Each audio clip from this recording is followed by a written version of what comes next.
Nih, ada kotak amal. Nggak ada orang. Untung lagi bawa banyak uang nih. Nabung dulu ah.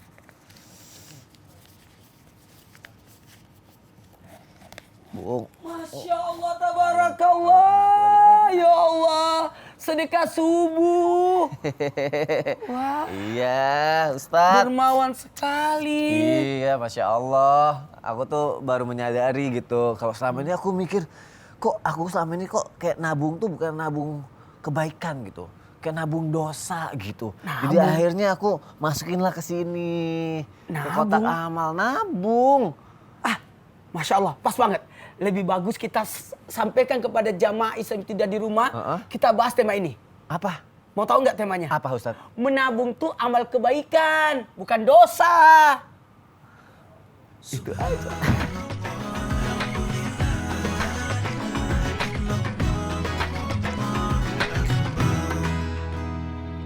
Assalamualaikum warahmatullahi wabarakatuh. Waalaikumsalam warahmatullahi wabarakatuh. Jamaah, oh jamaah. Alhamdulillah. Alhamdulillahirrabbilalamin. Allahumma sholli ala Sayyidina Muhammad wa ala ali Sayyidina Muhammad. Alhamdulillah jamaah, kita ketemu lagi di Islam itu indah. Masya Allah. Ketemu lagi sama guru-guru kita yang Masya Allah sangat kita Ada guru cintai. kita yang buat kita kangen. Iya. Masya Allah. Yang luar biasa. Kemana aja. Saking lamanya datang sini, hijaunya beda. Iya, udahlah kita kan hari ini mau belajar, mau ngomong mengenai kebaikan gitu kan. Karena tadi aku baru aja masukin ke kotak amal mau nabung, Ustadz Maulana ngasih nasihat gitu. Nabung itu kebaikan bukannya dosa gitu kan. Takutnya ya jamaah atau aku juga nih tanpa kita sadari benar Ustadz kayaknya selama ini jangan-jangan yang aku tabung dosa ya, bukan kebaikan ya. Astagfirullahaladzim. Kalau begitu perjelas lagi tema kita hari ini apa? Tema kita adalah menabung tuh amal kebaikan, bukan dosa. Wah, gimana caranya menabung amal kebaikan? Kita belajar pagi hari ini. Apalagi ya di era digital, semua orang pakai media sosial gitu kan. Kalau ada yang berpikir, aku pengen banget nih menyebarkan kebaikan, menabung kebaikan. Cuma caranya gimana? Ini aku harus nanya sama orang yang guru aku juga yang ahli banget media sosial. Waduh, ahli banget. Medsos banget Wah, pokoknya. wah. Sebagai apa lagi yang punya TikTok. Iya, totok. Influencer. Ustadz, kan aku bukan penceramah.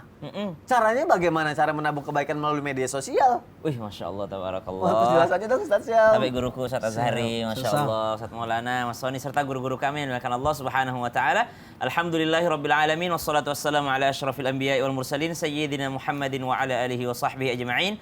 Asbahna wa asbahal mulku lillahi Rabbil Alamin, subhanak la ilma lana illa ma'allamtana innaka antal alimul hakim. Rabbi syrah li sadri wa yassir li amri wahlul 'uqdatam min lisani yafqahu qawli waj'al li waziran min ahli. Amin amin amin ya rabbal alamin. Jamaah Islam itu indah yang dimuliakan Allah Subhanahu wa Ta'ala. Sarana dakwah, sarana kebaikan yang pertama yang insya Allah dibahas pagi hari ini di mimbar Islam itu indah yang mulia di hadapan para jamaah yang mungkin sedang bersiap-siap untuk aktivitasnya di pagi hari yang alhamdulillah telah mendapatkan doa Nabi, Allahumma barik li ummati fi bukuriha, ya Allah berkahi daripada umatku di waktu pagi harinya. Yang pertama adalah berdakwah ataupun menabung kebaikan di sosial media. Bagaimana caranya? Yang pertama, mestilah kita yakin bahwasanya segala jenis media itu adalah bisa digunakan untuk berdakwah dan setiap orang berhak untuk berdakwah. Bukan menyampaikan, tapi berdakwah. Bedakan menyampaikan ceramah dengan berdakwah. Tausiah, semua orang bisa tausiah. Tausiah itu kan dari kata wasiat. Semua orang bisa berwasiat gitu. Mau'idhah hasanah, semua orang bisa saling memberi nasihat. Tawasau bil haqqi wa tawasau bis sabr. Subhanallah. Maka kalau dikatakan cara menabung kebaikan di sosial media, yang pertama dengan menjadikan sosial media sarana dakwah. Bukankah Nabi SAW mengingatkan balighu anni walau ayah? Kemudian di riwayat yang lain tentang marra'a minkum munkara falyughayyir biyadi. Barang siapa yang melihat sebuah kemungkaran maka dia hendaklah mencegahnya dengan tangannya ataupun dengan lisannya ataupun dengan hatinya. Wadzalika adhaful iman. Dengan seperti itu itulah selemah-lemahnya iman ketika hanya dengan hatinya. Maka cara berdakwah inilah yang mesti kita pelajari. Allah Subhanahu wa Ta'ala berfirman dalam Al-Qur'an ba'da naqul a'udzubillahi minasyaitonir rajim. وأذن في الناس يأتوك برجال. Allah Subhanahu wa taala mengingatkan Nabi Ibrahim alaihissalam untuk memanggil manusia datang ke Ka'bah. Lalu Nabi Ibrahim mengeluh kepada Allah Subhanahu wa taala, bagaimana mungkin ya Allah, suaraku tidak sampai kepada mereka. Kalau diibaratkan sekarang mungkin ada yang mengatakan, saya pengen berdakwah di sosial media tapi follower saya sedikit. Saya pengen mengajak orang lain tapi saya bukan siapa-siapa, saya bukan influencer. Nabi Ibrahim alaihissalam diminta oleh Allah Subhanahu wa taala menjalankan memanggil manusia ke Ka'bah, Allah yang menyampaikan kepada seluruh manusia. Artinya adalah ketika kita mau berdakwah, akhlak kepada Allah dulu diperbaiki. Akhlak kepada Allah, bukan sibuk pencitraan kepada manusia dulu, bukan, tapi akhlak kepada Allah Subhanahu wa taala sehingga orang-orang mendengarkan panggilan daripada Nabi Ibrahim alaihissalam tanpa melalui media apapun pada saat itu, hanya dengan suara Nabi Ibrahim yang tidak mungkin terdengar sampai Eropa, tidak mungkin terdengar sampai Afrika, tidak mungkin terdengar sampai ke Maros yang usia atau panjangnya antrian hajinya berapa puluh tahun. Itu kan panggilan Nabi Ibrahim semua. Orang sampai daftar tunggu sampai puluhan tahun mau ke Mekah, subhanallah, karena panggilan Nabi Ibrahim. Padahal nggak pakai sosial media pada saat itu. Maka akhlaknya kepada Allah, bukan pencitraan kepada manusia terlebih dahulu. Baru yang kedua akhlak kepada keluarga, yang ketiga akhlak kepada sesama manusia. Wallahu ta'ala a'lam. Oh, berarti setiap orang bisa berdakwah, tapi Bisa. sebelum berdakwah akhlak kita kepada Allah dulu diperbaiki, Iya. kepada keluarga, terus ke mana? Kepada sesama manusia dulu ya. Karena Allah yang menyampaikannya. Oh, biar nggak jadinya pencitraan tadi gitu Iya. ya. Masya Allah. Terima kasih Ustaz Syam Sama-sama, untuk Mas penjelasannya. Tapi kalau kita mau memperbaiki keadaan menjadi lebih baik, mengurangi dosa dengan cara menolong orang aja, bisa juga dong. Ada yang bagus kita lakukan. Mau tahu? Mau. Menabung kebaikan, menabung amal, Oh. bukan menabung dosa. Iya. Allah. Nih, Gimana saya caranya? Saya bahas ya. Oke. Izin Ustaz Sasari yang Masya Allah, Tabarakallah, bertambah ilmunya dan bertambah. Oh ya, ya. Ustaz Sam, Masya Allah, Tabarakallah, bertambah keluarganya. Sama keluarganya. Amin. Bertambah sehat maksudnya. Oh, Amin. Masya Allah. Bugar. Jamaah yang Insyaallah. Amin. Jamaah yang dimuliakan oleh Allah, Masya Allah, Tabarakallah. Pagi-pagi kita sudah bahagia. Ayo, di pagi hari kita berniat baik. Nah, ternyata ada menabung yang luar biasa. Menabung kebaikan, yakni menabung dengan menolong sesama. Kalau kita tidak mampu menolong orang, minimal engkau tidak menyulitkan orang. Maka ketika kita melakukan amal kebaikan, yang mana kita, mohon izin, tanpa menggurui, hanya mengingatkan, kalau kita menjadi khairun nas ampahul linnas, sebaik-baik manusia yang baik pada sesamanya, berguna pada sesamanya. Bukankah soleh itu bermakna adalah orang yang bermanfaat? Bukankah kita ini ja'ilun alifatan fil ardi untuk menjadi pengurus? Bukankah kita ini memiliki muslim, mukmin, mutakin, mukhlis dan istiqamah? Maka posisi-posisi ini akan naik derajatnya jikalau kita bertambah kebaikan. Utamanya kebaikan kepada sesama manusia. Bukan hanya hablum minallah, tapi hablum minan nas. Luar biasanya ketika orang berjamaah. Luar biasanya ketika kita menolong. Ada orang tarik-menarik doa dengan takdir. Tapi ada lebih hebat. Lebih dahulu daripada doa. Apa tuh? Sampainya. Yakni adalah bersedekah. Wah, ini luar biasa. Ketika kita membantu orang, menolong orang, ini menjadi tabungan. Apalagi kalau kita melakukan hal yang luar biasa dalam hal ini bersedekah untuk dimanfaatkan orang banyak. Ada namanya wakaf, ada yang namanya sesuatu kebaikan yang disimpan untuk bermanfaat buat orang lain, termasuk ilmu, termasuk pekerjaan, mempekerjakan orang, membuat usaha yang luar biasa sehingga dimanfaatkan orang banyak. Apalagi kalau mewakafkan jalanan sehingga semua orang lewat di situ, itu luar biasa tabungannya. Tabungan kebaikan lewat menolong sesama.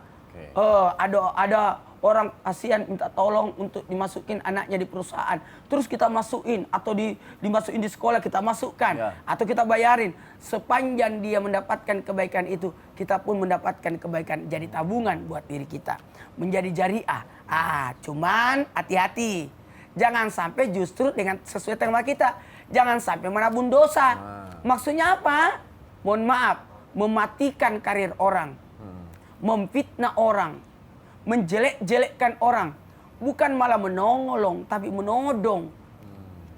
menjatuhkan, menjelekkan orang, ini bahaya. Justru dosa yang didapat. Betapa banyak. Kenapa fitnah itu lebih kejam daripada pembunuhan? Karena membunuh orang dikala dia masih hidup.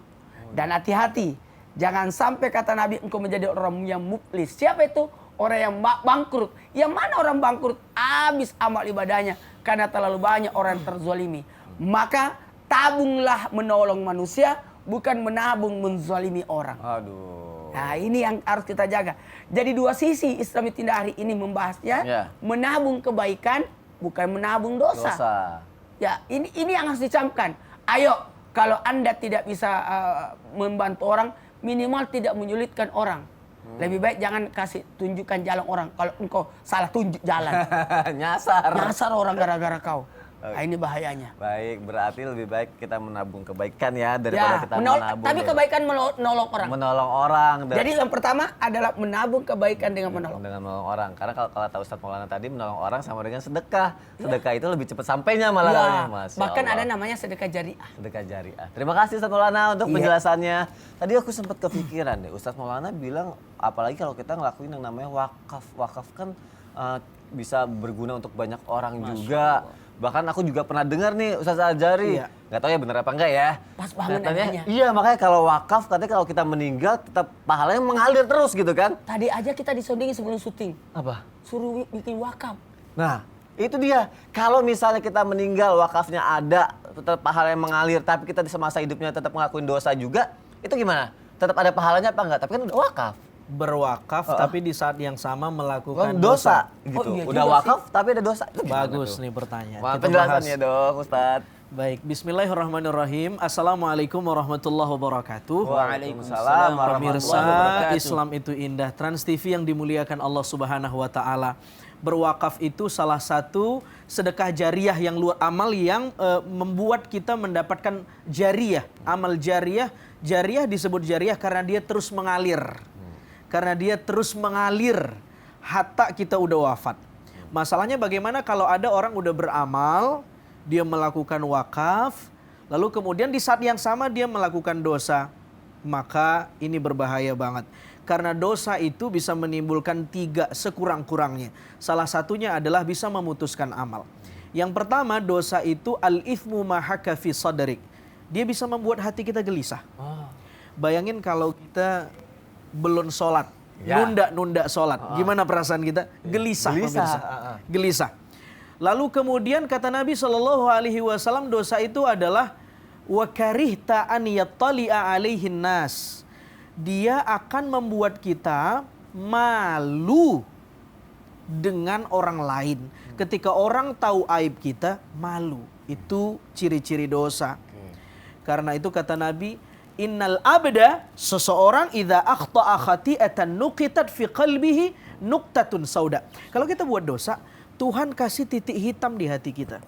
Untung aja di hati, bukan di muka. Waduh. Bayangkan kalau satu dosa di muka. Hitam tuh. Waduh. Yang kaya dokter kecantikan. Iya. Tiap hari orang facial wajahnya. Nah, yang penting adalah bagaimana kita tidak hanya memfacial wajah, tapi memfacial kalbu kita. Yang terakhir, dosa itu, kata para ulama, dia bisa memutus rahmat Allah. Betapa dia udah melakukan wakaf, sedekah, amal-amal soleh. Dengan dosa, rahmat Allah jadi terputus, jariahnya jadi terganggu. Mau buktinya? Di dalam Al-Quran misalnya. Ini gara-gara dosa, rahmat Allah putus. Allah bilang, la taqraba hadhihi syajarah. Hai Adam dan Hawa, jangan deketin pohon terlarang itu. Jangan dekatin pohon terlarang ini. Kata-kata ini menunjukkan posisi Adam dekat dengan Allah. Ini, kalau saya menunjukkan ini dekat apa jauh Mas Sony? Dekat. Tapi ketika Adam udah buat dosa, dia cicipin pohon terlarang. Apa kata Al-Quran? Al-Quran merubah bahasanya. Alam anhakuma antilkuma syajarah. Ai Adam dan Hawa, kan kami sudah suruh kamu jangan dekatin pohon terlarang itu. Tadi ini, sekarang itu. Menunjukkan Adam posisinya udah gak deket lagi sama Allah. Tapi gara-gara dia memakan pohon terlarang yang dilarang sama Allah, posisinya jauh. Kata-kata ini berubah jadi kata-kata itu. Gara-gara dosa memutuskan rahmat Allah. Gara-gara dosa memutuskan peluang jariah. Gara-gara dosa menghambat amal soleh. Gara-gara dosa mengundang murka Allah Subhanahu wa ta'ala. Karena itu jangan sampai kita merusak amal kita sendiri. Jadi orang yang khusrun, rugi. Kalau saya punya modal 100.000, saya belikan modal, saya jual, lalu kemudian ada untungnya tapi nggak nutup modal, itu belum khusrun. Khusrun itu adalah ketika saya nggak dapat untung dan modal saya hilang. Namanya khusrun. Wal asri innal insana lafi khusr. Orang yang khusrun adalah ketika dia beramal, dia merusak amalnya dengan dosa-dosa yang dia lakukan. Muflis, kata Ustadz Maulana. Apa? Muflis. Orang bangkrut. Oh, Orang yang nauzubillah min zalik. Terima kasih Wallahu Ustaz Azhari ta'ala untuk a'lam penjelasannya. bissawab. Masya Allah, aku sadar. Makanya aku bilang pada Ustadz itu aku sempat ada penilaian gini, aku nggak mau memutus rahmat Allah, nggak mau buat dosa. Aku nolongin nenek-nenek waktu itu. Masya Allah. Iya, ada cerita. Aku nolong. Mana Di sih? sini Di dong. sini. Kalau Oh, bercerita ikut, jangan ikut, kayak ikut. saya Iya. sendiri. Aku nolongin nenek-nenek. Dia Ya. mau pulang nggak punya ongkos, aku kasih ongkos gitu Oh, iya. kan. Aku ngerasa wah rahmat Allah nggak jadi terputus gitu Oh, kan. gitu. Tiba-tiba besok aku lihat situ lagi, ketemu nenek yang sama. nggak pulang dia. Minta ongkos lagi. Nggak pulang dia kemarin. Nggak, iya jangan dia nggak pulang ya. Ya Kenapa jadi kesel? nak kemak bere tahu aja nanu rampe-rampe, aja tono no pau-pau sih, ayah ini tay, dek nol bak pakal, dek nol kok, dek nama sedekah, nasabah, dek malew ini, malew ini, malew ini, Udahlah, malew ini, nanti aja artinya nanya sama Ustaz Syam, jamaah jangan kemana-mana ya. Pokoknya intinya, Tetap Islam itu indah. Nako pura ki mapu decek pukul. Ya, nggak diterjemahin. Surah yang satu ini tetap Islam itu indah. Tanya sama aku.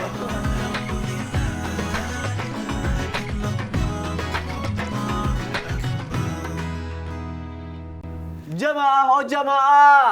Alhamdulillah. Alhamdulillahirrabbilalamin, kita masih di Islam itu indah. Temanya juga masih sama. Menabung tuh amal kebaikan, bukan dosa. Betul. Betul. Itulah makanya kalau kita bersedekah, nggak Ya. usah diungkit-ungkit, nggak usah lihat-lihat orangnya. Ya sudahlah, apalagi nenek-nenek ini. Tapi gara-gara nenek-nenek itu aku jadi mikir, besok-besok kalau sedekah aku mau pilih-pilih aja. Takutnya salah lagi, udah dikasih sedekah, besoknya ada lagi di situ Ustadz Azhari. Kan jadi bingung. Tapi Gini, boleh memprioritaskan sedekah. Ya. Boleh. Mana yang lebih utama? Kira-kira mana yang lebih maslahat? Tapi ketika kita udah terlanjur sedekah kan, jangan diomong-omongin. Iya, dia Biar Tuhan yang omong-omongin nilai. lagi. jadi nggak boleh pilih kasih juga gitu Kan ya? sedekah itu ikhlas, sasaran tepat, yang terbaik, tidak menyakiti dan tidak mengungkit. Ustadz Syam, aku nanya Ustadz Syam aja deh. Aku dimarahin terus kalau sama Ustadz Maulana salah kayaknya. Tambahin nggak nih? Tambahin deh Ustadz Syam Apanya? aja. Marahannya. Jangan dong, jangan Ustaz marahan ya. Azhari, Ustaz Maulana, Mas Soni serta guru-guru kami yang dimuliakan Allah Subhanahu wa taala. Bismillah, alhamdulillah, wassalatu wassalamu ala Rasulillah wa ba'd. Lalu ditanyakan, apakah boleh kita melakukan amal kebaikan namun kita pilih-pilih orang hanya kepada orang yang mau kita tolong aja. Nah, bukankah Allah melarang kita untuk pilih kasih? Jadi kita jangan sampai untuk pilih kasih kepada orang lain yang kita mau tolong. Jadi sebenarnya kalau kita mau katakan bahwasanya memilih-milih orang, Nabi SAW kita itu sampaikan kepada kita dalam sebuah riwayat. Sesungguhnya makanan terbaik itu adalah makanan yang kau berikan kepada ahli ibadah, makanan kepada orang soleh. Jadi kalau misalnya kita mau ngasih makan orang, prioritaskan orang soleh sebenarnya. Kalau kita bikin undangan nih, jamuan, subhanallah, ada jamuan di rumah kita, ada undangan, ada acara di rumah kita, paling duduk depan itu, kasih tuh jamaah masjid itu. Jamaah masjid dekat rumah kita, orang-orang soleh itu yang paling depan duduknya tuh, subhanallah. Kasih mereka makanan terbaik. Kenapa? Karena kita tahu nih orang-orang soleh nih habis dari masjid. Saya kemarin bikin acara, mohon maaf cerita sedikit, saya bikin acara di Ciputat. Saya udah undang teman-teman saya, subhanallah, ada tempat duduk, ada tenda, subhanallah. Pas saya pulang itu udah penuh sama jamaah masjid. Saya bilang, kenapa ini penuh sama jamaah masjid? Ternyata bapakku mengamalkan hadis ini. Makanan terbaik itu adalah untuk orang-orang soleh yang mana terdekat dari rumahmu, kerabat-kerabat yang ada dekat rumahmu orang soleh. Jadi kasih duduk depan dulu jamaah masjid, baru kasih makan yang lainnya, subhanallah. Tapi itu kalau jamuan. Yeah. Kalau orang kelaparan, ndak usah tanya lagi agamamu apa, soleh nggak kau? Jadi kalau ada orang kelaparan, orang minta-minta bantuan, subhanallah, kita mau nolongin orang, tiba-tiba kita nanya lagi, kau agama apa? Kau soleh nggak? Sholat nggak kau? Udah sholat subuh belum? Ada orang kelaparan pagi-pagi, kita mau ngasih sarapan, tapi kita nanya dulu, udah sholat subuh nggak? Subhanallah. Jadi kasih aja, karena dia udah kelaparan. Kalau yang tadi disebutkan memprioritaskan ini adalah ketika ada jamuan, kita mau ngasih makan. Sebagaimana Imam Syafi'i ketika diundang, dijamu oleh Imam Ahmad bin Hambal. Jadi ketika Imam Syafi'i menginap di rumah Imam Ahmad bin Hambal, anaknya Imam Ahmad bin Hambal ini diminta untuk bawakan makanan ke kamarnya Imam Syafi'i. Lalu keluar dari sana, anaknya Imam Ahmad ini mengatakan kepada ayahnya, "Wahai ayah, saya lihat temanmu itu, kau bilang dia alim, kau bilang dia orang soleh, tapi saya lihat makannya dia habisin, banyak banget dia makan." Itu yang pertama. Yang kedua, saya perhatikan dia, subhanallah, dia itu tidak tahajud. Yang ketiga, saya perhatikan dia sholat subuh tapi nggak berwudu dulu. Subhanallah. Lalu ketika mau pulang, Imam Syafi'i menjelaskan kepada Imam Ahmad, "Saya makan makananmu, saya habiskan semuanya. Karena saya pastikan pasti makananmu ini dari yang halal." Subhanallah. Karena saya pastikan makananmu ini adalah dari yang halal, mana mungkin saya tidak menikmati makanan halal ini. Subhanallah. Yang kedua, saya tidak sholat tahajud karena saya sibuk menulis kitab. Yang ketiga, saya sholat subuh itu tidak berwudu. Kenapa? Karena memang tidak batal wuduku. Semenjak aku berwudu dari malam, saya tidak tidur sampai subuh, saya menulis kitab. Subhanallah. Jadi ketika amal soleh ini dilakukan, pilih waktu, pilih tempat, pilih orang, boleh-boleh saja. Tergantung daripada kondisinya. Tapi kalau ada yang urgent, orang mau ditolongin, silahkan kita menolongnya tanpa bertanya agamamu apa, kau soleh atau tidak, kau sudah sholat atau tidak, kenapa kau tidak menutup aurat. Subhanallah. Karena kita saling tolong-menolong, ada hak sesama manusia, ada hak sesama muslim, ada hak sebagai rahim, ya silaturrahim, kerabat, ada hak yang lainnya. Maka subhanallah, kebaikan itu dilihat daripada bagaimana kita melaksanakannya, mengamalkannya. Jadi kembali lagi, ketika kita beramal soleh, boleh memilih orang. Yang kedua, kalau kondisinya sudah mendesak, tidak usah pilih-pilih orang lagi. Subhanallah, siapa yang berhak untuk pertolongan, maka kita tolong orang tersebut. Allahu ta'ala alam. Oh, berarti boleh milih orang, tapi kalau udah mendesak banget, ya nggak usah pilih-pilih kayak orang. ketemu di jalan kan itu udah nggak usah nanya lagi, nenek-nenek kasihan. Tapi dia 2 kali ada di situ. Aku bingung. Jangan-jangan nenek sendiri apa nih? Oh iya, jangan-jangan nenek aku ajak, aku kasih om, ya ampun. Berarti yang pikun bukan neneknya, cucunya. Aku, ya. Udah deh, nanya yang lain lagi. Takut salah. Habis tuh pertanyaan. Tapi enggak, aku mau Oke. memperbaiki diri terus gitu. Misalnya aku udah ibadahnya rajin, sholat, sedekah semua, tapi aku masih suka ngumbar aib orang. Allah. Itu gimana ya? Dia beramal, Iya. tapi tetap ngumbar aib orang. Ngumbar aib orang. Tapi Jadi nabung beramal. pahala, tapi nabung dosa juga. Ya kayak kekurangan orang gitu kan, bisa aja ngomongin orang juga gitu loh. Gitu gimana ya? Kita Apakah bahas bilang apa nih enggak? ya. Mau penjelasannya Ustaz Azhari. Bismillahirrahmanirrahim. Bagaimana kalau kita udah beramal tapi di saat yang sama kita mengumbar aib orang? Harusnya amal itu membuat kita lebih suka mengintrospeksi diri kita daripada orang lain. Harusnya dengan sholat, dengan baca Quran, itu membuat kita lebih gemar menilai diri kita daripada menilai orang lain. Loh, kok ada orang yang sudah beramal, dia udah sholat, dia udah sedekah, dia udah baca Quran, dia udah haji, dia udah umroh, tapi di saat yang sama dia mengumbar aib orang, ada yang salah di ibadahnya. Ada yang salah di ibadahnya. Bahkan kata Nabi SAW, ketika kita mengumbar aib orang, bahayanya luar biasa. Siapa yang menutup aib saudaranya, maka Allah akan tutup aibnya fid dunia wal akhirah, di dunia dan di akhirat. Karena Allah itu punya satu asma namanya Ya Sattar, As-Sattar. As-Sattar itu Mas Soni artinya yang maha menutupi. Maha menutupi. Andai saja Allah tidak menutupi aib kita, Ya. mungkin tidak ada yang mau menjadi orang terdekat kita. Tidak ada orang yang mau menjadi sahabat kita. Nggak ada orang yang mau percaya dengan omongan kita. Tapi Allah punya satu asma, As-Sattar, ditutupin sama Allah. Lalu kemudian setelah ditutupi sama Allah, dibuka sama kita aib orang itu, Allah akan membuka aib kita di dunia dan di akhirat. Karena itu juga kata Nabi SAW, salah satu yang Allah nggak suka banget dengan seseorang itu adalah ketika Allah udah tutup aibnya, udah ditutup, diceritakan aibnya ke orang. Tadi malam saya begini. Saya singgah di tempat ini, di tempat ini. Caranya begini. Ini segala macam. Dia mengobral dosanya, memposting dosanya, men-share dosanya. Kata Allah, orang yang kayak begini namanya al-mujahirin. Ada al-mujahirin, ada al-muhajirin. Beda ya? Beda. Oh beda. Beda satu huruf tapi maknanya bedanya banyak. Al-mujahir adalah orang yang bangga dengan dosanya. Aduh. Sudah ditutupin Allah, dia buka.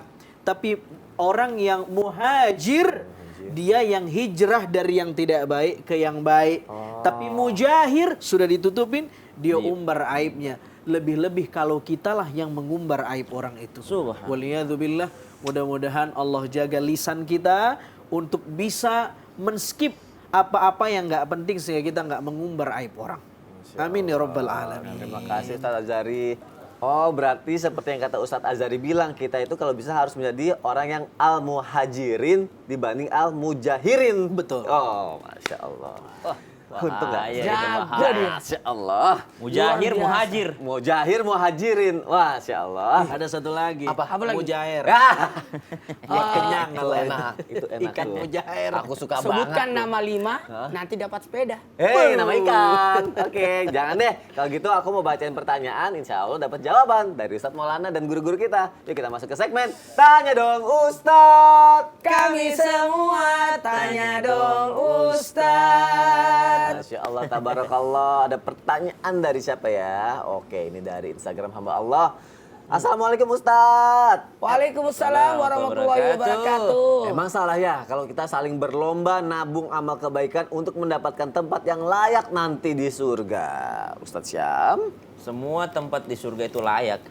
Jadi kalau udah masuk surga udah pasti layak tempatnya. Namun orang masuk surga itu kan karena rahmat Allah. Semua kita masuk surga itu karena rahmat Allah. Namun amal soleh itu menentukan tingkatan kita di surga. Subhanallah, ini kata salah satu pendapat.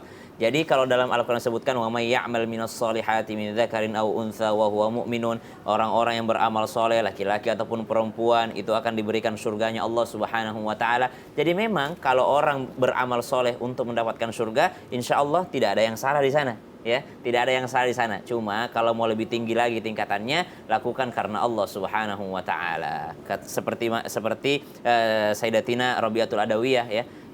Kalau aku ke surga tapi tidak dapat rahmatmu untuk apa gitu. Kalau bukan karena cintamu ya Allah. Jadi dapatkan rahmatnya Allah, engkau pasti masuk ke surganya Allah Subhanahu wa taala. Karena bukan itu yang tujuan utama sebenarnya. Orang masuk surga itu udah dikasih kenikmatan sampai di mana Allah Subhanahu wa taala mengundang penduduk surga untuk bertemu dengan Allah Subhanahu wa taala. Itu kenikmatan yang luar biasa. Masya Allah. Terima kasih Ustadz Syam. Iya. Ada pertanyaan lagi nih dari Instagram hamba Allah. Assalamualaikum Ustadz. Di dekat rumah semakin banyak yang melakukan zina. Bahkan dirinya bangga dan merasa dirinya masih laku. Walaupun usianya sudah terbilang tidak muda lagi. Allah. Bagaimana caranya semakin usianya sudah tidak muda lagi bisa fokus menabung amal kebaikan bukan malah gemar melakukan dosa? Wah, ini harus dijawab melalui tausiah nih Ustadz Maulana. Baik, Silakan insyaallah. Ustadz. Izin Ustaz Asari Nasution dari Medan dan Ustaz Syam Almarusi dari Maros. Masya Allah. Masya Allah. Prancis. Nggak disebutin. Semuanya yang luar biasa, Masya Allah, tabarakallah. Saya salut. Hari ini kita belajar banyak bagaimana kita menjadi orang yang bermanfaat. Enaknya karena ini bukan hanya mengingatkan diri kita, menyadarkan diri kita, tapi juga menyadarkan orang-orang di sekitar kita. Dan alhamdulillah jangan ada ketidakpedulian. Tidak ada masalah. Dia yang melakukannya, dia juga dapat dosanya. Tapi kamu satu dekat rumah. Ya. Jadi kena asap, kau juga kena. Jadi jangan ada ketidakpedulian. Mohon maaf ya, kalau berbicara tentang mengingatkan orang yang gimana cara mengingatkan, menyadarkan orang, sadarkan akan usia. Orang makin tua, harusnya makin sadar. Lalu kalau bisa minta maaf, astagfirullahaladzim, mudah-mudahan ini bukan menggurui, hanya mengingatkan. Karena yang paling tua di sini saya. Aku sudah hampir 50. Wah, masa sih? Iya, kayak 48 kan? 2 tahun doang. Jelita, jelang 50 tahun. Oh, jelita. Balita lagi. Bukan balita. Dan alhamdulillah, ingatkan, sadarkan akan usia. Akan ada batasnya. Dan semua yang kita lakukan akan diminta pertanggungjawabannya. Jangan dibalas lagi. Jadi kemudian akan dipertanggungjawabkan. Iya. Waktu dipertanggungjawabkan masing-masing atau banyak orang? Banyak orang. Oh, kalau begitu aman, banyak teman. Bukan begitu cara jawabnya. Harusnya sadarkan diri kita, pertanyaan ini luar biasa akan ditanyakan apa yang kita lakukan. Itu kan dipertanggungjawabkan. Yang paling penting, kalau dua ini sudah kita sampaikan, usiamu makin bertambah, makin mendekat akan kematian. Dia masih ngotot juga dengan banyak alasan. Sadarkan bahwa atas apa yang kau lakukan akan diminta pertanggungjawabannya. Juga masih ada aja alasannya. Maka sampaikan bahwa engkau dipantau oleh Allah. Engkau dilihat, diamati. Dari sinilah orang akan sadar malu dengan dirinya. Kalau melakukan dosa apalagi maksiat. Jikalau merasa dipantau, diamati, dilihat oleh Allah. Nah ingat, persoalan dosa itu bukan karena dosa apa. Tapi kepada siapa kau berdosa. Kepada siapa yang kau berdosa. Ini pembelajaran besar buat kita untuk apa? Lebih sadar diri, lebih mawas diri, lebih memperhatikan diri. Karena maaf, kita akan mempertanggungjawabkan dosa kita. Kita akan, nauzubillah, mendekatkan akan kematian. Dan yang paling penting, jangan sampai kita merasa aman dengan dosa. Ternyata kita belum sempat tobat. Waduh. Ini. Makanya kalau penanya tadi bertanya seperti tadi, ini saya salutnya karena ada bentuk perhatian kepada tetangganya. Bukan gila urusan ya, tapi ada bentuk perhatian. Masya Allah. Tapi dari pelajaran hari ini, apa yang diajarkan sama guru-guru, akhirnya nih mumpung lagi ditonton satu Indonesia, kayaknya aku pengen berubah ya. Aku mau jadi lebih baik. Kayaknya aku pengen bikin rumah tahfiz Quran. Alhamdulillah.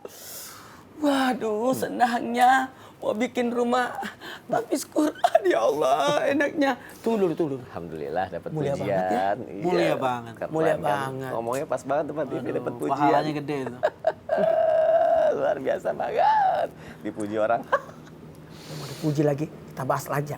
Sesaat lagi yang kemana-mana kita akan bahas bagaimana ternyata ketika dipuji, memuji, ini bisa jadi bukanlah malah menabung, tapi menabung dosa jadinya. Setelah yang satu ini, jamaah, alhamdulillah.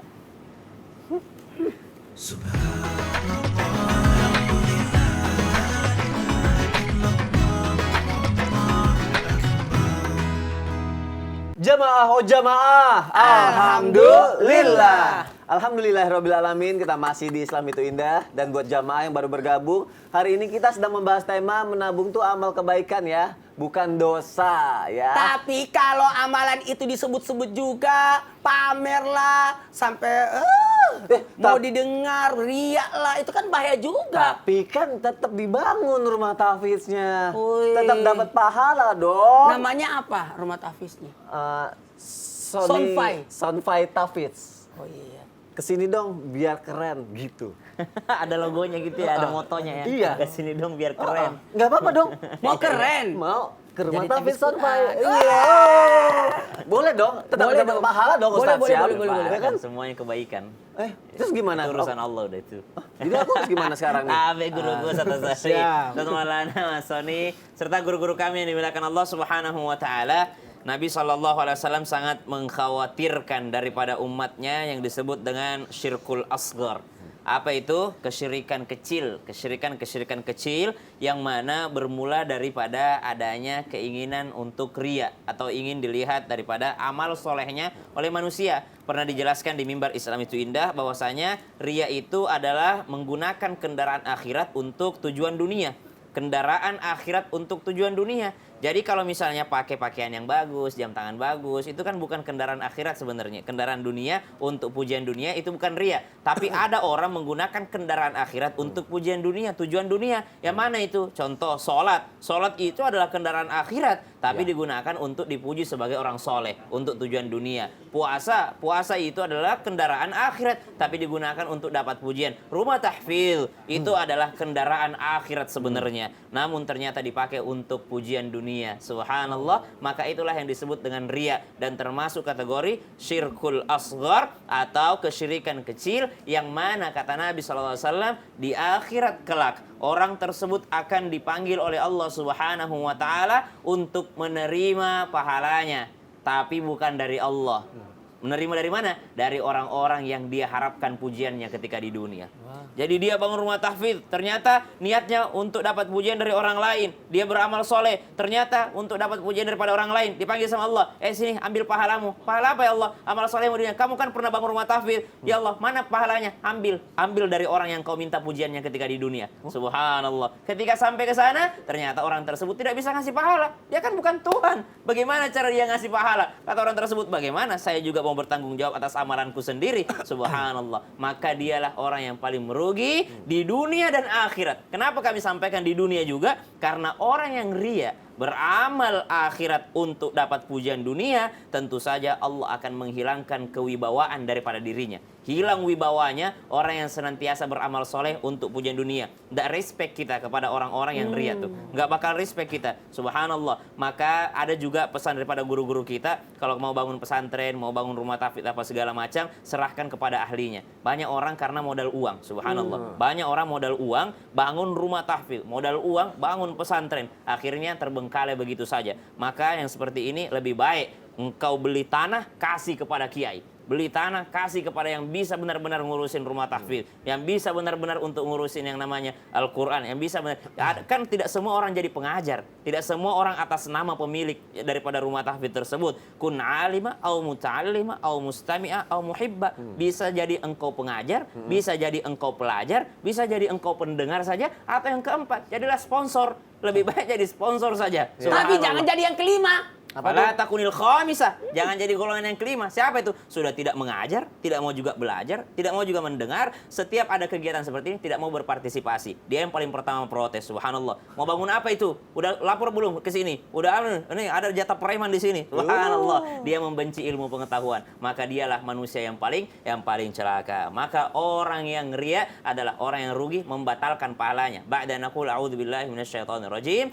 Ya ayyuhalladzina amanu la tubtilu sadaqatikum bil manni wal adha kalladzi yunfiqu malahu ria'an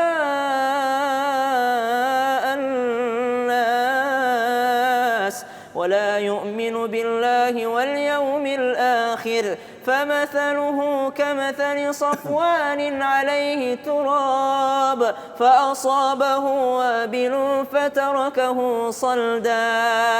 Orang yang beramal tapi menginginkan pujian daripada manusia bagaikan batu besar yang licin, lalu di atasnya ada debu, lalu datanglah hujan lebat menghilangkan debu tersebut, hilang pahalanya disebabkan karena menginginkan pahala daripada manusia, menginginkan pujian dari manusia, sedangkan manusia tidak mampu memberi pahala. Wallahu ta'ala a'lam. Itu yang saya takutkan.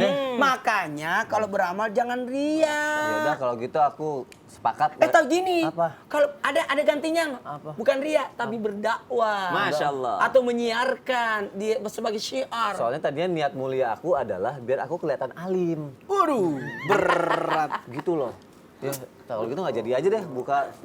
Jangan tidak jadi, tetap dilakukan Enggak, aja. enggak. Aku- Ketika orang berhenti melakukan kebaikan karena takut ria, sebenarnya dia sudah ria. Betul. Enggak, aku biar aman mau ganti sama sholat berjamaah aja. Oh. Katanya kalau sholat berjamaah Oh, iya, bisa iya, iya. menghilangkan tabungan dosa. Jadi aku mau sholat berjamaah aja. Bener itu. Bisa ya? Bisa dong. Tapi biar apa nih? Kelihatan alim juga. Gimana ya? Ya, saya jelasin dulu ya. Aduh, dipancing lagi ketahuan. Jadi Ustaz Sasari yang ahli kitab, Amin. Ustaz Sam yang ahli Quran, Amin. yang Sony ahli gimmick. Ada gimmick. Baik, alhamdulillahirrabbilalamin. Hari ini kita mendapatkan ilmu lagi. Bagaimana kita bisa menabung pahala, bukan menabung dosa dengan cara salat berjamaah. Betul. Salat berjamaah itu bisa menabung pahala. Kenapa? Adanya berjamaah, adanya saling mendukung, ada jadi imam, ada jadi makmum, ada jadi muazin, dan ada kebersamaan. Bahkan 27 kali lipat pahalanya. Derajatnya 27. Waduh, Masya Allah. Dengarin. Salat itu sendiri sudah menggugurkan dosa. Bukankah orang yang salat itu ketika dia berwudu, berjatuhan dosa-dosa di antara jatuhnya air wudu itu? Kemudian ketika kita salat, antara salat yang satu dengan salat berikutnya adalah penghapus dosa.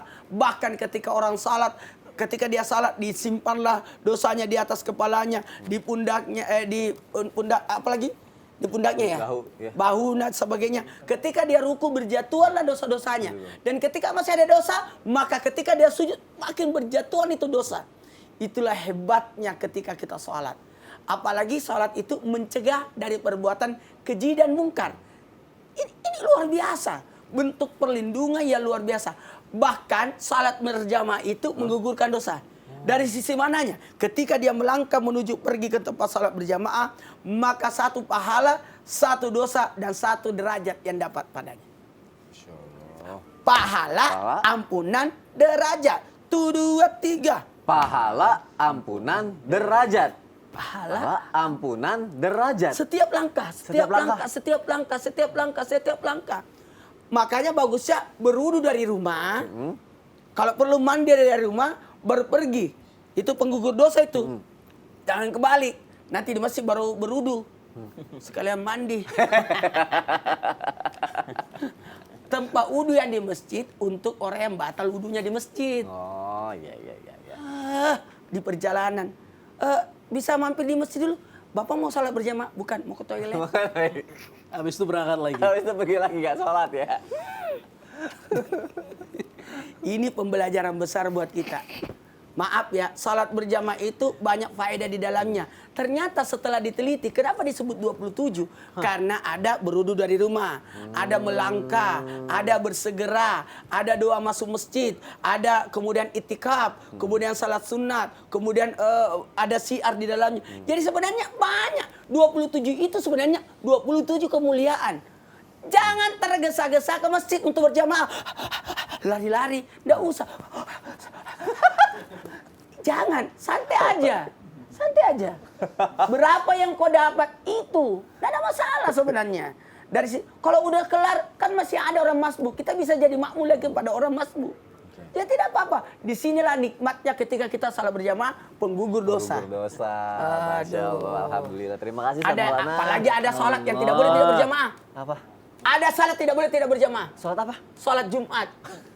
Antara satu Jumat dengan Jumat berikutnya adalah penggugur dosa. Masya Allah, tabarakallah. Jadi dengan salat berjamaah kita bisa Nggak ada menggugurkan modal dosa banget ya dia. kita ya. Dia ganti rumah tapis Quran jadi salat berjamaah loh. Iya, kan biar menggugurkan dosa. Sholat berjamaahnya di rumah tahfiznya. Oh iya benar. Oh iya juga ya, Iya. biar bisa menggugurkan dosa ya. Tapi kalau misalnya aku takutin kalau kitanya udah gugur tapi dosanya masih ada gimana? Gugur dosanya masih Iya, ada. katanya bisa loh kita meninggal tapi dosanya masih mengalir. Emang bisa? Wafat tapi dosanya mengalir. Berarti dosa jariah dong. Dosa jadi.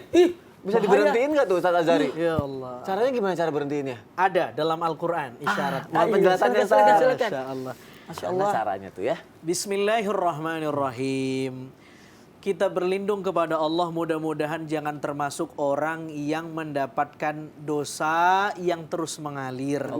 Sudahlah mati itu sakit, digebukin dalam alam barzakh itu menderita, lalu ada dosa yang mengalir. Al-Quran mengisyaratkan ada 3 yang bisa kita lakukan. Yang pertama, illalladzina tabu, bertaubat. Taubat, taba, yatubu, taubatan, kembali kepada Allah. Kita rujuk kembali kepada Allah. Fafirru ilallah, bersegera lari kepada Allah. Minta ampunan Allah. Bagaimana caranya taubat? Menyesali perbuatan dosa, berjanji tidak melakukan, dan beristighfar. Jika itu menyangkut hak orang banyak, kembalikan haknya. Apalagi yang bisa kita lakukan? Wa aslahu. Wa aslahu maknanya adalah klarifikasi.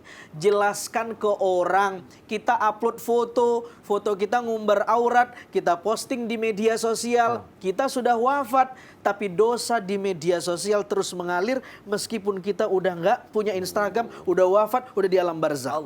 Caranya gimana? Sebelum kita wafat, wa aslahu, kita klarifikasi, itu zaman saya dulu, belum hijrah, belum taubat. Tolong ya, kalau ketemu foto saya, video saya, jangan di like, jangan disebar linknya, jangan diposting ulang, saya malu. Itu waktu saya jahiliyah dulu. Aslahu, klarifikasi. Klarifikasi. Klarifikasi. Wabayyanu, dan jelaskan kalau kita sudah taubat. Bahwa saya sekarang sudah taubat. Wabayyanu. illal ladzina tabu wa aslahu wa bayyanu. Orang yang semacam ini diterima oleh Allah Subhanahu wa taala. Kita berlatih, mudah-mudahan kita termasuk orang yang pahalanya mengalir bukan dosanya mengalir.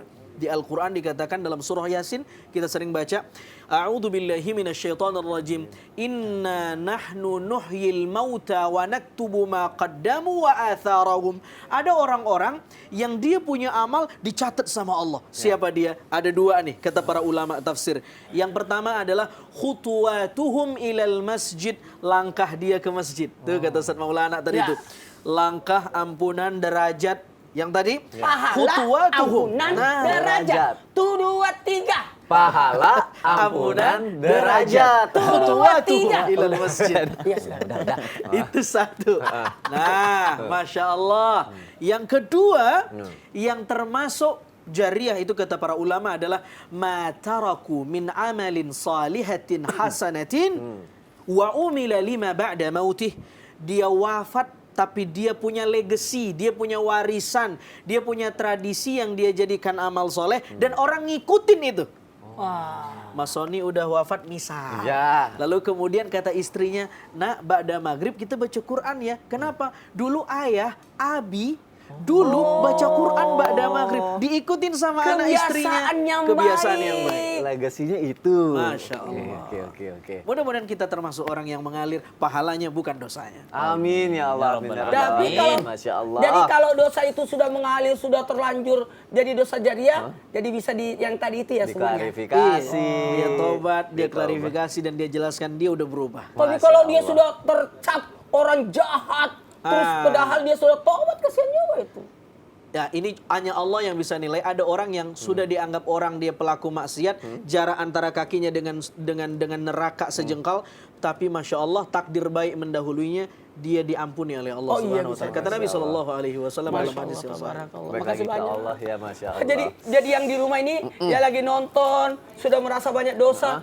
Terima kasih banyak. Terima Masya kasih. Allah. Tapi jamaah nggak puas sampai di situ, Ustadz. Jamaah masih mau bertanya. Apa lagi? Kalau gitu kita masuk lagi dulu ya ke segmen Tanya Dong Ustadz. Kami semua tanya dong Ustadz. Kira-kira pertanyaannya apa lagi ya dari Instagram hamba Allah lagi nih. Assalamualaikum warahmatullahi wabarakatuh. Waalaikumsalam warahmatullahi wabarakatuh. Ustadz mau nanya. Iya. Gimana kalau misalnya kita udah hijrah dan ingin fokus nabung kebaikan, tapi ada aja cobaan yang membuat kita malah menabung ke dosa? Bagaimana cara memohon ampunan kepada Allah selain sholat tobat? Dan apakah ada batasannya Allah memaafkan hambanya yang tak luput dari dosa? Cara mengampuni, cara bertobat. Tadi sudah dijelaskan, saya mau tambahkan. Silakan melalui tausiah Ustadz Maulana. Ustaz Sam yang membuat merdu suasana dengan lantunan ayat suci Al-Quran. Masya Allah. Ustaz Asari yang membuat kita merasa kenyang dengan memandang wajah beliau dengan kesejukannya. Kenyang kalau mandang Ustaz Azhar, kenyang. Kenyang lah. Dan Mas Sony yang membuat kita krik-krik dalam hidup ini. Maksudnya apa sih? Apa sih? Maksudnya apa sih? Kita sudah tenang, tapi dia kayak tadi kimikanya bagus banget. udah deh, Kalau nggak- saya sih ajar rumah tapis Quran dan bikin rumah untuk pemain sinetron. Apa namanya itu? Sekolah acting. Sekolah acting. Masya Allah. Bagus banget actingnya. Sudah dapat piala berapa kali pialanya? Udah banyak ya. Baik semuanya. Senang rasanya kalau kita berbaik sangka kepada Allah. Ingat, dosa tertinggi adalah putus asa. Putus asa. Ibadah tertinggi adalah baik sangka. Jangan pernah putus asa dari rahmat Allah. Banyak dosa, tapi insya Allah engkau bisa bertobat.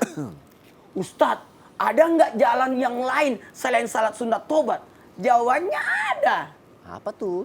Ada. Tahu nggak apa? Tadi sudah dijelaskan. Kembali, sadar, dan sebagainya. Tapi tunggu dulu. Ada lagi yang membuat kita terhapus dosa-dosa kita. Dengan menutupi dengan kebaikan.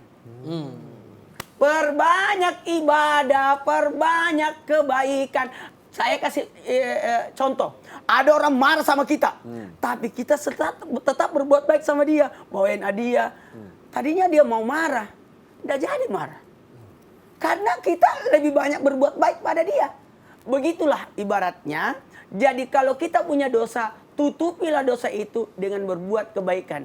Perumpamaannya ada kerikil yang menekan bola plastik, bola kecil yang ringan itu. Ya. Tapi dia ringan. Tapi karena tertutupi oleh apalagi tadi bola dengan kerikil-kerikil sehingga bola itu tidak naik. Tapi ketika disirami air, apa yang terjadi? Bola itu mengarapung. Apa artinya?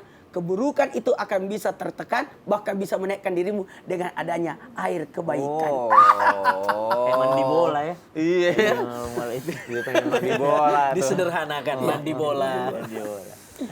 Jadi saya sudah ribut. Sulit bayanginnya. Langsung ya. Satu hal buat kita. Apa sampai di sini? Tidak. Masih. Makanya jangan puas dengan 3. Wow, apa aja tuh? Jangan puas dengan ibadah, jangan puas dengan sedekah, dan jangan puas dengan ilmu. 3 hal ini jangan pernah kita berpuas diri dengan ilmu, sedekah, dan ibadah. Dengan inilah kita akan mendapat mencuri keridhaan Allah, mencuri perhatian Allah, mencuri lewat kebaikan yang kita lakukan. Karena jangan sampai kita dengan berpuas dengan kebaikan, jangan. Kalau mau puas, puaslah dengan 3. Oke. Puaslah dengan makanan, puaslah dengan rezeki yang Allah berikan, dan puaslah engkau dengan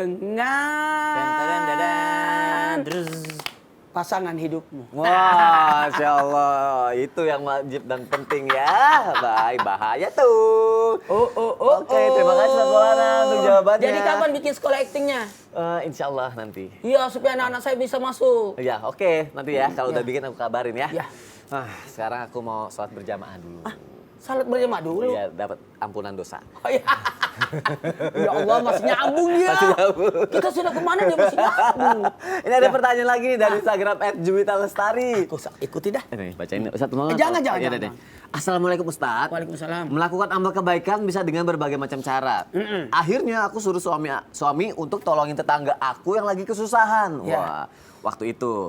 Tapi sekarang malah suami aku direbut sama dia. Waduh, apakah Bagusnya, tabungan kebaikan aku tetap stabil apa malah hilang ya Ustaz? Oh, jadi pelakor ya? Ustaz Sam, jawab deh. Kok kalau pelakor Ustaz? Enggak. Gimana tuh Ustaz? Jadi kan menolong orang itu kan kenapa amal soleh itu opsinya banyak? Karena tidak semua amal soleh itu dilakukan dengan tepat.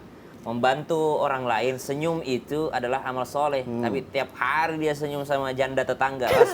Jadi senyumannya juga jadi berbahaya. Itu dari- yang orang yang pindah rumah dekat depan rumahnya Sasam jadi pindah. Kok jadi ke situ? Jadi tetangga-tetangga baru. Jadi amal soleh itu harus kita tahu juga tempatnya di mana. Bahkan sholat aja ada waktu haram untuk sholat. Iya benar. Jadi puasa aja ada yang haram untuk berpuasa hari tasyrik. Jadi ternyata amal soleh itu harus tahu tempatnya segala macam. Apakah amal kebaikanku berubah menjadi amal keburukan karena ku biarkan suamiku direbut orang? Kata orang tadi, tetap saja amal kebaikan tetap dicatat kebaikan, amal keburukan ya tetap dicatat sebagai keburukan. Masya Allah. Kalau begitu mengibaratkan orang angkat air Angkat dengan air. ember yang bocor. Bocor. Apakah sia-sia? Sia-sia? Tidak, karena basah jalanannya. Oh wow, kalau gitu jamaah jangan kemana-mana ya. Setelah ini akan ada ember, bukan ember. Ada pertanyaan dari jamaah yang akan dijawab lagi sama guru-guru kita ya. Tetap di Islam itu indah. Jamaah, alhamdulillah.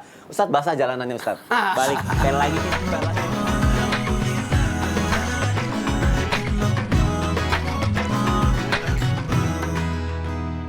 Jamaah, Alhamdulillah. Alhamdulillah Rabbil Alamin, kita masih di Islam itu indah. Dan alhamdulillah aku mau ngebacain lagi pertanyaan dari jamaah ya. Siap-siap yuk kita masuk ke segmen Tanya Dong Ustadz. Kami semua tanya dong Ustadz. Ada pertanyaan dari Instagram hamba Allah. Ya. Assalamualaikum, banyak yang sibuk mengejar kesuksesan di dunia aja tanpa memikirkan akhirat. Tapi gimana jika kita yang ingin fokus mengejar kesuksesan di akhirat, tapi malah dikatain sok alim dan sok suci, yang kadang membuat diri ini kepancing untuk melakukan dosa. Gimana nih Ustadz Azhari? Jawab ya. Di sini Ustadz. Bismillahirrahmanirrahim. Kita nggak bisa nahan mulut orang. Ya. Yang kita bisa tahan telinga kita. Oke. Kita nggak bisa tahan komentar jari netizen yang maha benar dengan segala komentarnya. Betul. Yang bisa kita tahan adalah pikiran dan hati kita. Karena itu kita udah tahan nih komentar dia. dia masih balas dengan akun fiktif. Jadi kita nggak bisa tahan tuh. Betul, betul. Yang kita bisa tahan pikiran kita. Iya. Nah, bagaimana caranya kata Imam Al-Ghazali, jangan terpancing sama orang itu. Bahkan kata Imam Al-Ghazali dalam Ihya, jadikan komentar musuhmu itu adalah masukan yang terbaik untuk hidupmu. Karena kata Imam Al-Ghazali ada tipe teman, bestie Ya, kata anak bestie. sekarang, sadiqun suduk. Ini teman yang benar banget, tapi ada yang mudahinun. Mudahinun tuh peres. Ya. Bahasa Arabnya mudahinun. Mudahinun. Peres Kelihatan zaman dia peres. seneng sama kita, padahal di belakang dia benci banget. Betul. Yang begini lebih tidak bagus daripada musuh kita yang nyata-nyata. Jadi lebih bagus kita dengar komentar musuh kita daripada orang yang kelihatannya senang, tapi justru Allah. dia nyikut kita di belakang. Aduh. Nah, jadi itu komentar-komentar begitu kadang-kadang obat juga buat kita. Oh, jadi ngebangun juga Ngebangun kita. Waduh. Masya Allah. Dijawab dengan baik sangka ya. Masya Allah. biasa. Terima kasih Ustadz Azhari. Ini itu jawaban jawabannya. Ustadz Maulana sebenarnya. Oh gitu. Kalau enggak Ustadz Maulana ada lagi pertanyaannya. Sekarang Ustadz Maulana nih ya. Oh, iya. Udah disiapin. Dari Instagram hamba Allah juga. Ya, enggak mau disebutin namanya. Enggak mau dia. Assalamualaikum Ustadz. Waalaikumsalam warahmatullahi wabarakatuh. Emang bener rasa dengki juga bisa membuat tabungan kita berkurang. Tapi emang ada di dunia ini orang yang tidak memiliki rasa dengki. Terus gimana cara menghapus rasa dengki ini? Ustadz, aku nggak mau tabungan kebaikan aku yang sudah aku kumpulkan selama ini hilang sia-sia. Ayo gimana Ustadz? Dengki itu bisa menghapuskan kebaikan. Mm-mm. Kenapa? Karena dengan dengki tidak melihat nikmat Allah yang ada padanya. Justru melihat nikmat Allah yang ada pada orang lain. Ya. Dan berusaha menghilangkan nikmat orang yang Allah berikan padanya itu hilang. Ini parah. Ya Allah, ya Allah, ya Allah, ya Allah, ya Allah. Jadi hati-hati. Ketika ada orang dengki ini sibuk dengan mencari keburukan orang sehingga dia melewatkan kebaikan yang harusnya dia lakukan. Nah, ini salah. Inilah yang kita bahas hari ini. Bagaimana kita sibuk menabung kebaikan bukan malah sibuk menabung dosa. Jadi itu dengki bahaya. Bahaya ya. Dan semoga terjawab ya jamaah yang ada di rumah semua pertanyaannya. Dan sekarang jamaah kita bersiap-siap nih. Kita akan mendengarkan muhasabah dan juga dilanjutkan doa oleh Ustadz Syam. Silakan Ustadz. Baik, bismillahirrahmanirrahim. Jamaah Islam itu indah yang dimuliakan Allah Subhanahu wa taala.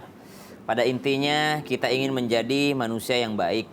Yang mana manusia yang baik itu adalah man tala umruhu wa hasuna amaluhu. Ya, yang panjang umurnya lagi baik amalnya. Kenapa mesti panjang umur? Karena sebenarnya inti daripada kehidupan kita itu adalah di dunia, bukan di akhirat. Akhirat itu adalah efek dari apa yang kita lakukan di dunia. Jadi kalau dunia ini kita masih dikasih umur, maka mintalah panjang umur lagi bagus amal. Kalau di akhirat kita sudah tidak sholat lagi, kita udah nggak nabung lagi, kita udah nggak puasa lagi, nggak beribadah lagi, lalu kita akan menjadi orang yang dimuliakan di akhirat kelak. Ketika tabungan dunia kita, tabungan kita ketika di dunia, amal soleh kita di dunia sudah mencukupi untuk mendapatkan rahmatnya Allah Subhanahu wa taala. Namun bagi yang mungkin merasa tabungan amalnya belum banyak, jangan berputus asa, jangan bersedih hati. Tuluslah kembali kepada Allah Subhanahu wa taala.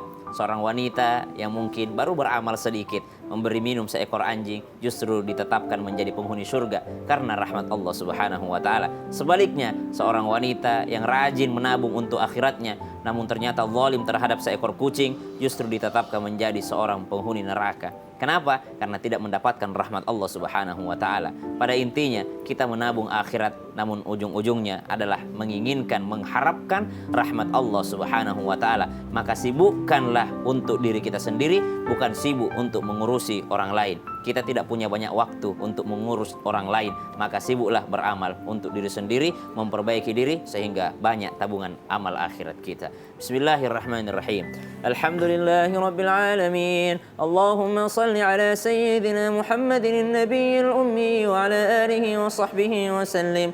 اللهم اجعلنا من عبادك الصالحين يا الله golongkan kami menjadi hamba-Mu yang saleh waj'alna minal ulama'il 'amilin golongkan kami menjadi orang yang berilmu yang mengamalkan ilmunya Allahumma ij'alna minal ladzina amanu wa 'amilus shalihat wa tawasaw bil haqqi wa tawasaw bis sabr ya Allah jangan Engkau golongkan kami menjadi manusia yang rugi golongkanlah kami menjadi hamba-Mu yang beriman, beramal soleh, saling mengingatkan dalam kebenaran dan saling mengingatkan dalam kesabaran.